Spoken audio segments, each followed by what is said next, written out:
Today's top stories. A historic day, the country welcomes the arrival of the Balangiga bells from the U.S. The Senate ratifies the reconciled version of the Universal Health Care Bill. President Duterte awards the first batch of 500 housing units to the Army Scout Rangers. And Mary Joy Tabal and Rafael Poliquit win this year's MILO Marathon Championships.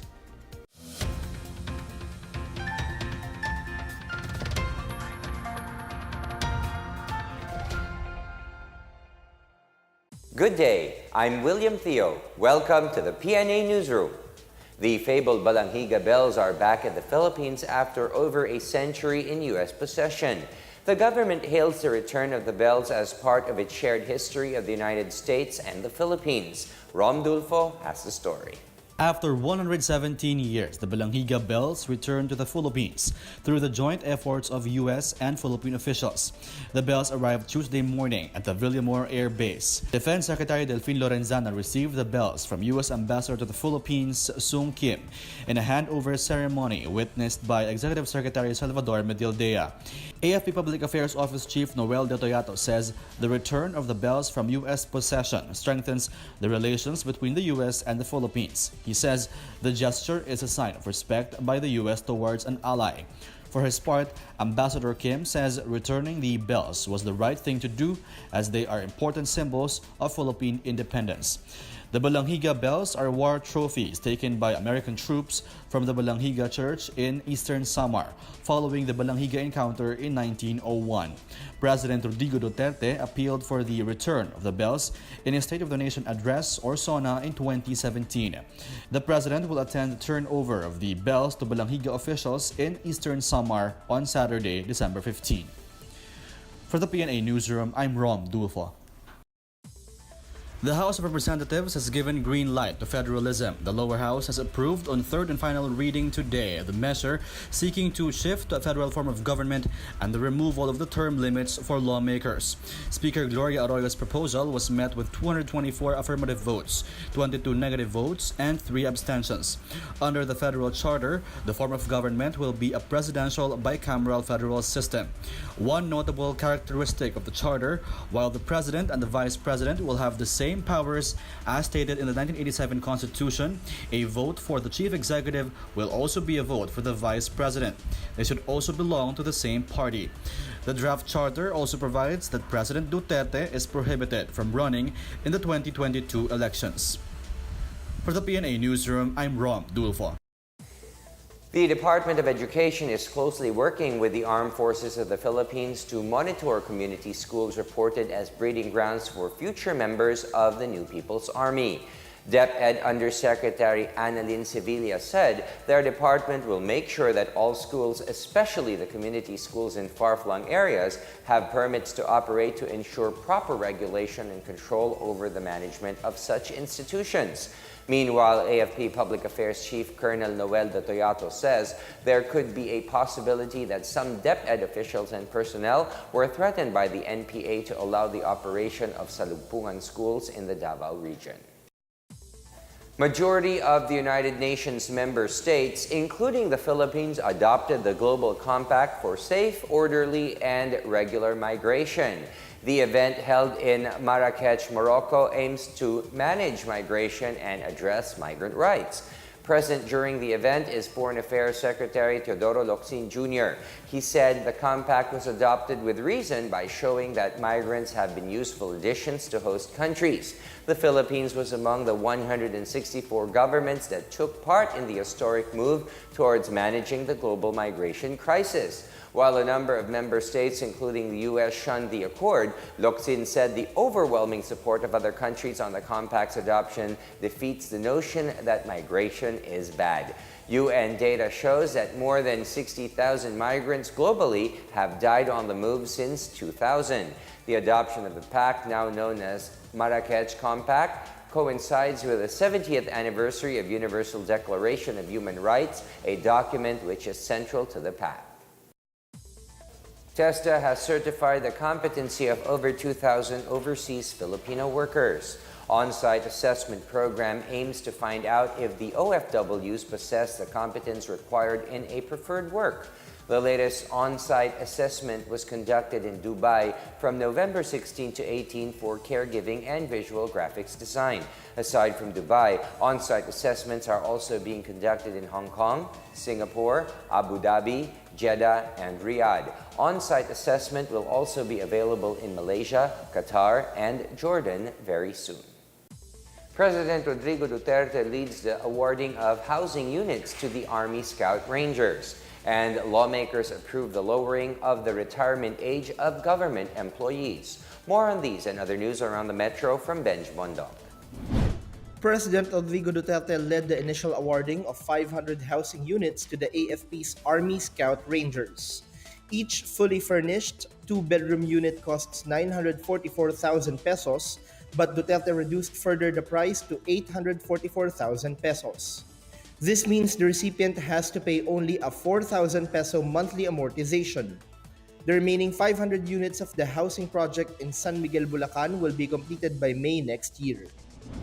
Meanwhile, the House of Representatives approved on third and final reading a measure lowering the optional retirement age of government employees from 60 to 56. Under House Bill 8683, government workers who have reached the age of 56 years may file for retirement and be entitled to old age pension for life from the Government Service Insurance System. In other news, the Department of Tourism and the Department of Transportation teamed up to develop at least 85 airports across the country to promote tourism growth. An update on the ongoing rehabilitation and upgrade of airports was given by the DOTR during the Convergence Conference on Airport Development in Makati City yesterday. The DOT wants to focus on modernizing airports in provinces to provide direct flights in major gateways of the country such as Manila, Cebu, Davao, and Clark. For the PNA Newsroom, I'm Benj Bondok. Still to come, the Senate ratifies the reconciled version of the Universal Healthcare Bill. About 2,000 participate in Mindanao's first Pride March. More on these when the PNA Newsroom continues.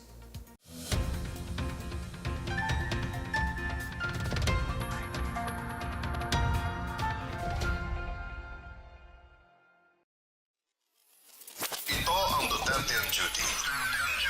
Ulat sa ginagawa ng Presidente. December 3, Lunes, Malacanang. Kinilala ni Pangulong Rodrigo Roa Duterte ang kahusayan at dedikasyon ng mga opisyal at iba't ibang ahensya ng gobyerno na bumuo sa Asia National Organizing Committee noong 2017. Iginawad niya rin ang posthumous Quezon Service Cross Award sa yumaong si Senadora Miriam Defensor Santiago. Senator Santiago dedicated her life to public service for almost 50 years, holding the distinction of serving in all three branches of government throughout her stellar career. She embodied the highest standards expected by any public servant with her academic, professional, and moral excellence. Ramdam na ang Kapaskuhan sa palasyo ng opisyal ng pailawan ng Pangulo ang higanteng Christmas tree sa Malacanang. December 4, Martes, Malacanang. Pinangunahan ni Pangulong Duterte ang mass oath-taking ng 50 bagong talagang government officials mula sa iba't ibang sangay ng gobyerno. Pinanumpa rin niya ang bagong Supreme Court Chief Justice na si Lucas Bersamin. Pinulong ng Pangulo ang kanyang gabinete sa 32nd Cabinet Meeting. December 5, Miyerkules, Malacanang. Iginawad ang 2017 Presidential Award for Child-Friendly Municipalities and Cities sa 5 natatanging local government units sa bansa. Iginawad ang Presidential Awards for Filipino Individuals and Organizations Overseas at Model OFW Family of the Year Awards sa 25 OFW na walang sawang naglilingkod sa mga kapwa Pilipino sa ibang bansa. Ako po si Secretary Martin Andanan at ito ang Duterte on Duty. Abangan sa susunod na linggo ang mga gagawin ng Pangulo. The Presidential Communications Operations Office.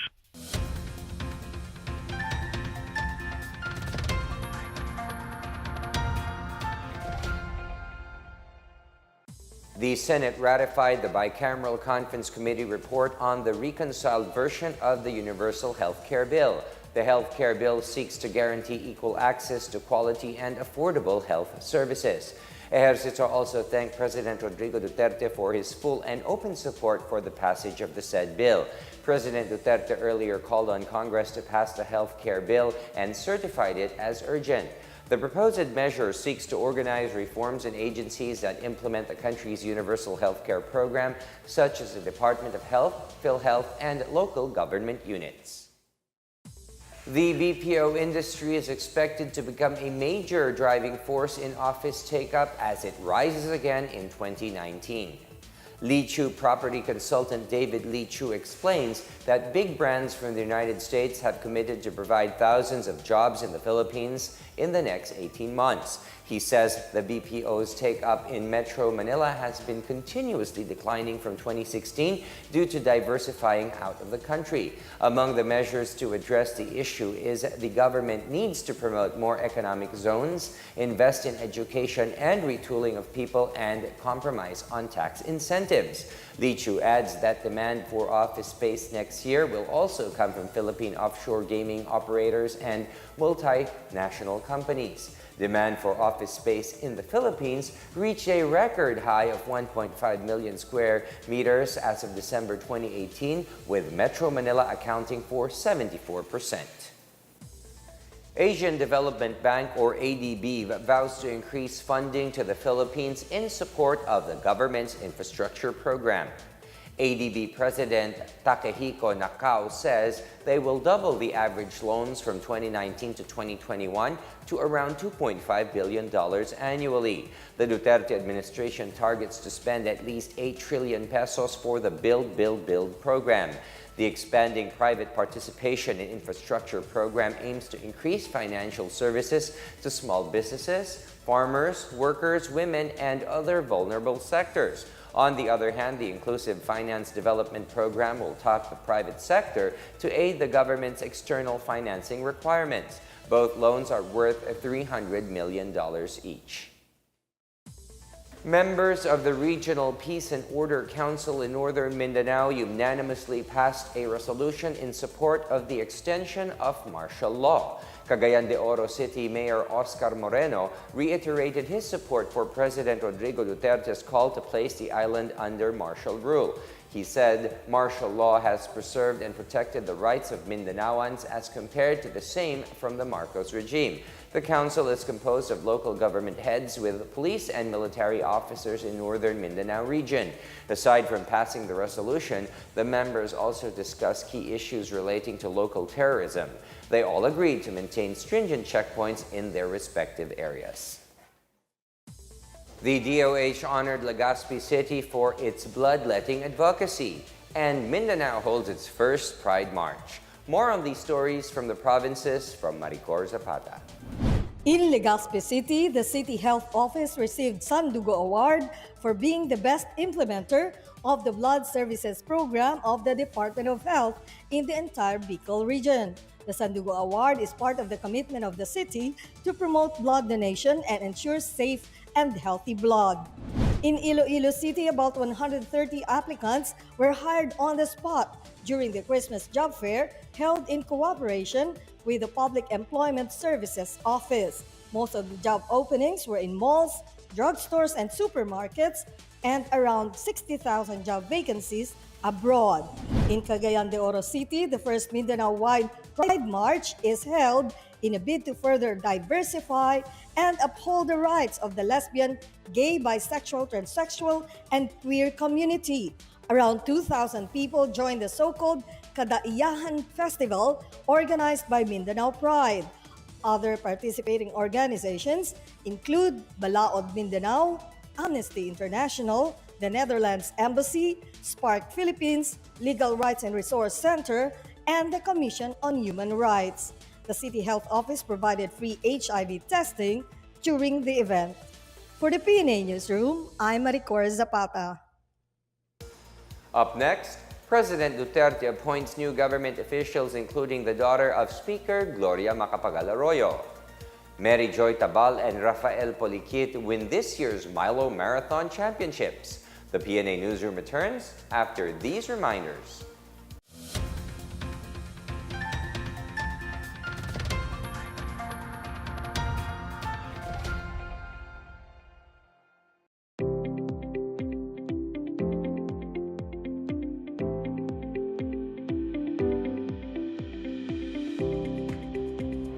this is actually great because especially like for us, we're just individuals, but we actually really need and want to tap into informations like this, where we can collaborate with government organizations, what they are doing already, and what we can do as part of the citizen of the Philippines, right? Pretty much taken aback actually, because for the first time, it's governments reaching out. It's not common for government to reach out, especially here in the regions, even in Visayas and Mindanao. Kasi marami akong natutunan, marami akong nalalaman regarding sa mga programa ng ating gobyerno, particularly sa Duterte administration. So, ang laking tulong niya, lalong-lalo na sa mga MSME katulad ko.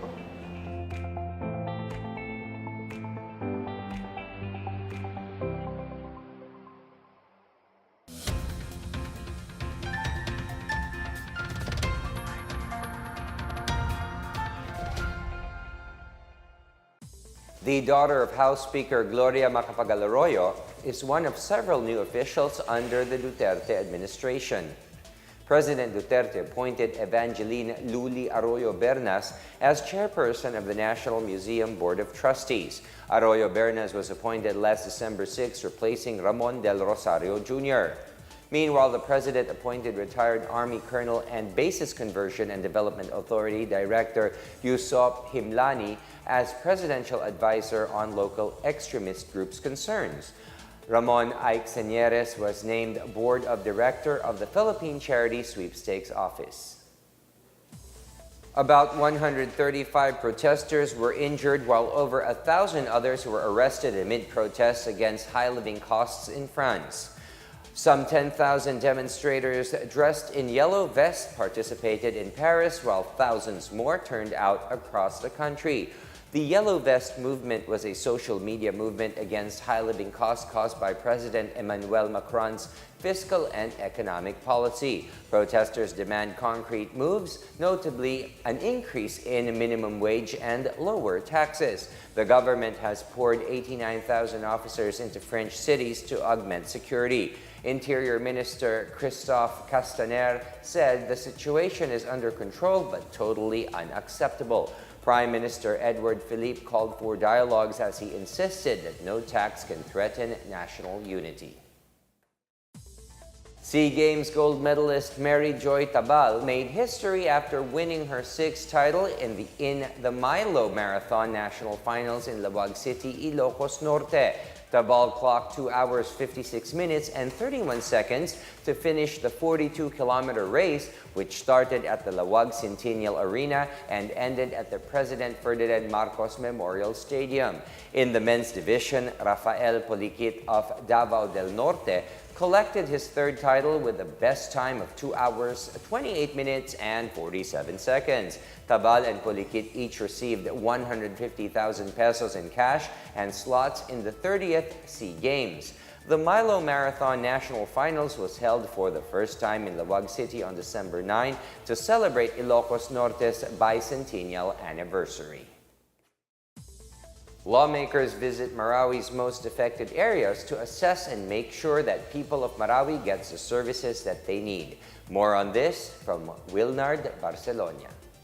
The newly created Committee on Disaster Management through its Subcommittee on Marawi Rehabilitation is set to discuss its recommendations and observations in the lower House of Representatives after visiting the war-torn city on Monday. The team, led by Committee on Disaster Management Chairperson and Bataan 1st District Representative Geraldine Roman, conducted an ocular inspection on Marawi's most affected areas, Buganga Transitory Site, which is still under construction, and a 39-hectare permanent housing site in Barangay Kilala to be funded by the San Miguel Foundation. The Solons were accompanied by Marawi City Mayor Mahul Gandamra, Lanao del Sur Vice Governor Mamintal Bombit Adjong, National Housing Authority or NHA Director Roderick Ibanez, and Task Force Bangon Marawi Field Office Manager ASEC Felix Castro. Roman said that the main objective of the Committee on Disaster Management is to see if the different government agencies belonging to Task Force Bangon Marawi are delivering their promises.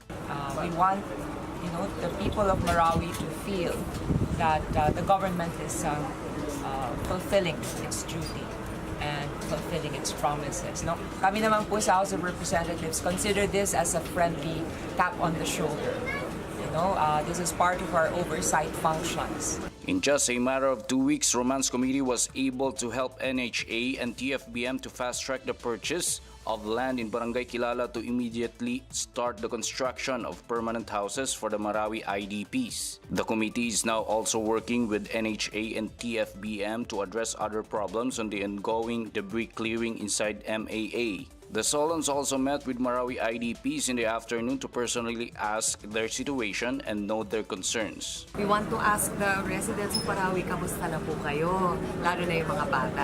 Mamaya po, kapag kami po ay makipagharapan na sa inyo, sa mga taga Marawi, we will have our own assessment perhaps to see how things are, and we want to assess also yung mga pinapangako ng social welfare dahil may programa kung nasaan na po sila, at sisiguruhin natin na hindi ito mapapabayaan. From the panel's visit in Marawi City, they will conduct a meeting before proceeding into a session on Wednesday after summing up all their findings. For PNA Newsroom, Wilnard Baselonia, Philippine Information Agency. The decade-long conflict in Mindanao has left marks on the lives of countless Muslim Filipinos. For Juan Tausug, this reality led him to become an artist advocating for peace. Janice Cave has the story. In February 1974, the town of Jolo was destroyed in a war between Moro rebels and government troops. Ramir Tawasil was 6 years old when he and his siblings fled from the battle. That war forged his personal mission to fight for peace, his advocacy rendered through his extraordinary paintings and sculptures. His Tausug heart and eyes led him to use the native ukil pattern and the flowing motions of the Pangalay folk dance to form his unique painting style. Tawasil has participated in 50 art exhibits in the Philippines and some other countries, receiving several national and international awards and commendations. His art achieved another milestone for him when he was bestowed the Peace Weaver Award by peace advocate Zamboanga last December 2.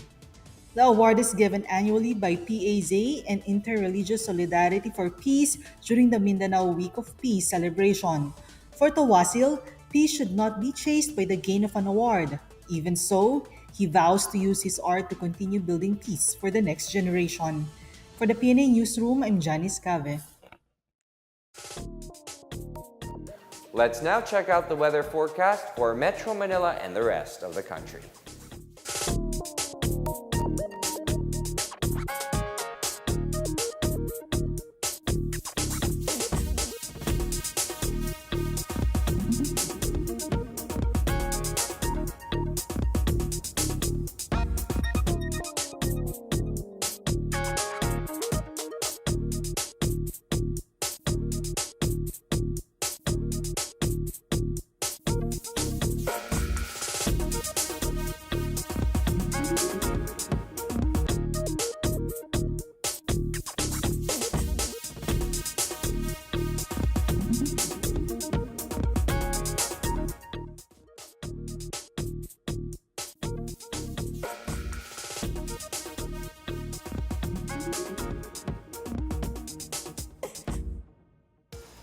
Let's take another look at today's top stories.